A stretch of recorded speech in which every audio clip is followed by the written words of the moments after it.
দিন দিন মাদ্রাসা আবু হুরায়রা উন্নতি হচ্ছে, সাথে সাথে আমাদেরকে নিজেদেরও উন্নতি হতে হবে। কারণ আমরা এমন একটা প্রতিষ্ঠানে খেদমত করি যে প্রতিষ্ঠানের পরিচালক শুধু শিক্ষক না, শিক্ষকের পরিবারের খেয়াল পর্যন্ত রাখে। ধন্যবাদ জানাই মাদ্রাসা আবু হুরায়রা এবং আমাদের বড় উস্তাদজিকে, যিনি এই সুন্দর একটা আয়োজন প্রতি বছরের ন্যায় এই সুন্দর একটা আয়োজন করার জন্য। এবং ধন্যবাদ জানাই, কৃতজ্ঞতা জানাই আমার সহকারী শিক্ষক এবং যারা আমাকে সহযোগিতা করেছেন এই পর্যায়ে আসার জন্য।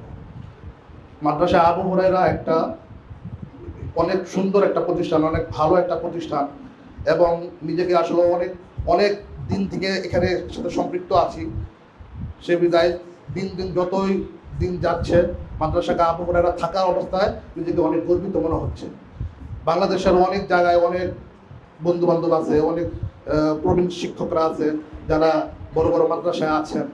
ওনাদের সাথে যখন কথাবার্তা বলি, বন্ধু বান্ধবের সাথে কথাবার্তা বলি, যখন বলা হয় যে কোথায় আছেন, যখন বলি যে মাদ্রাসা আবু হুরায়রা, তখন এক নামে প্রশংসা নিয়ে একবারে সবাই জড়িয়ে ধরে এবং বলে যে খুব ভালো একটা প্রতিষ্ঠানে আছেন এবং খুব ভালো মানুষের সাথে আছেন।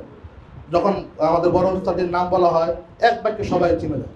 এবং ইভেন আমরা যখন এই যে কিছুদিন আগে আমরা একটু সফরে গিয়েছিলাম বান্দরবন, ওখানেও অনেক ছাত্রীদের সাথে কথা হয়েছে, অনেক ইয়ের সাথে কথা হয়েছে। আমাদের মাদ্রাসার নাম বললে ওনারা চিনে যায় যে ঢাকাতে একটা ভালো একটা মাদ্রাসা আছে, এরকম একটা মাদ্রাসা আছে। তো দিন দিন আস্তে আস্তে মাদ্রাসা আবু হুরায়রা উন্নতি হচ্ছে এবং উন্নতির সাথে সাথে আমাদেরকে নিজেদেরও উন্নতি হতে হবে। এখানে অনেক শিক্ষক আছে নিজেদেরকে নিজে আপডেট করার চেষ্টা করি না, যে আমরা ওই অবস্থাতেই থাকি, যে অবস্থাতে ছিলাম ওই অবস্থাতে থাকি। যেহেতু প্রতিষ্ঠান আপডেট হচ্ছে, সাথে সাথে প্রতিষ্ঠানের সাথে নিজেকে আপডেট করতে হবে। অনেক বিষয় আছে যেগুলো আমাদের কাছে নাই, পার্শ্ববর্তী শিক্ষকরা জানে বুঝে, ওনাদের সহযোগিতা নিয়ে নিজেকে আপডেট করো। প্রতিষ্ঠান কলম বসে রয়েছিল, প্রতিষ্ঠান আস্তে আস্তে আপডেট হচ্ছে। পুরা বাংলাদেশে পুরা পৃথিবীর মধ্যে মাদ্রাসা আবু হুরায়রা নাম ছড়িয়ে যাচ্ছে, কিন্তু আপনাকে আমাকে কেউ চিনছে না। আপনাকে আমাকে যেমন চিনে, মানুষের যেন আপনাকে আমাকে চিনে, ওরকম মন মানসিকতা নিয়ে কাজ করতে হবে। প্রতিষ্ঠান থেকে যে কোনো কাজ, যে কোনো দায়িত্ব, যে কোনো লেখাপড়া হোক, যে কোনো বিষয় হোক, আপনার সামনে যেটাই আসুক, এক বাক্যে নিজ চোখ বন্ধ করে এটাকে কাজ করতে হবে। কাজে ভুল হবে, ভুল ধরার জন্য সহযোগিতা লোক অনেক আছে, আপনাকে ধরিয়ে দিবে, আপনি কাজ আগায় দেবেন।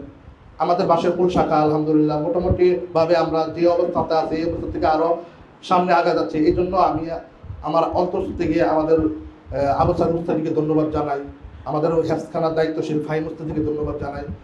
ওনারা আমাকে অনেক সহযোগিতা করছে। ওনাদের সহযোগিতার কারণে মাদ্রাসা বাসেরপুর শাখা, মাদ্রাসা আবু হুরায়রা বাসেরপুর শাখা দিন দিন উন্নতি করা হচ্ছে। শুধু বাসেরপুর শাখা, আমাদের প্রত্যেকটা শাখায় আস্তে আস্তে দিন দিন উন্নতি হচ্ছে। আমাদের কোনো অজুহাত থাকবে না, লেখাপড়ার ক্ষেত্রে হোক, কোনো নিয়ম মানার ক্ষেত্রে হোক, কোনো অজুহাত থাকবে না। একবারে নিজেকে উজাড় করে দিতে হবে, নিজেকে উজাড় করে দিতে। কোনো প্রতিষ্ঠান থেকে যেই কোনো নিয়ম আসুক, যেই কোনো কথা বলুক, আমরা নিজেকে মনকে উজাড় করে দিয়ে আমরা প্রতিষ্ঠানকে সামনে আগিয়ে নিব, আমরা নিজেরাও সামনে এগিয়ে যাব। আমরা বিশ্বাস করেন, আমরা এমন একটা প্রতিষ্ঠানে খেদমত করি যে প্রতিষ্ঠানের পরিচালক শুধু শিক্ষক না, শিক্ষকের পরিবারের খেয়াল পর্যন্ত রাখে। ব্যক্তিগত আমি আমার পরিবারের খেয়াল রাখে, আমার পরিবার কীভাবে ভালো থাকে, আমার বাবা মা কীভাবে ভালো থাকবে, আমার পরিবার কত আনন্দ থাকবে, কোন কোন বিষয় আমার প্রয়োজন আছে, ওই বিষয়ে খেয়াল রাখে। আমরা এমন একটা উস্তাদের নেতৃত্বে আছি যে উস্তাদ শুধু নিজেদের খেয়াল রাখে না, পরিবারের সুস্থ খেয়াল রাখে। আমি আমার নিজের সবসময় আমি আমার উস্তাদের জন্য মুফতি মুসা খান সাহেবের জন্য দোয়া করি যে ওনার ছায়া আমাদের উপরে দীর্ঘস্থায়ী করুক, আল্লাহ তাআলা ওনার হায়াতকে অনেক বাড়ায় দেয়, ওনার এলেমের মধ্যে বরকত দান করুক, আমরা যেন ওনার ছায়ার মধ্যে দীর্ঘদিন থাকতে পারি এবং সর্বোপরি মাদ্রাসা আবু হুরায়রাকে পুরা পৃথিবীর বুকে যেন ছড়িয়ে দেয়। ওয়া আখিরু দাওয়ানা আলহামদুলিল্লাহি রাব্বিল আলামিন। আসসালামু আলাইকুম ওয়া রাহমাতুল্লাহি ওয়া বারাকাতুহু।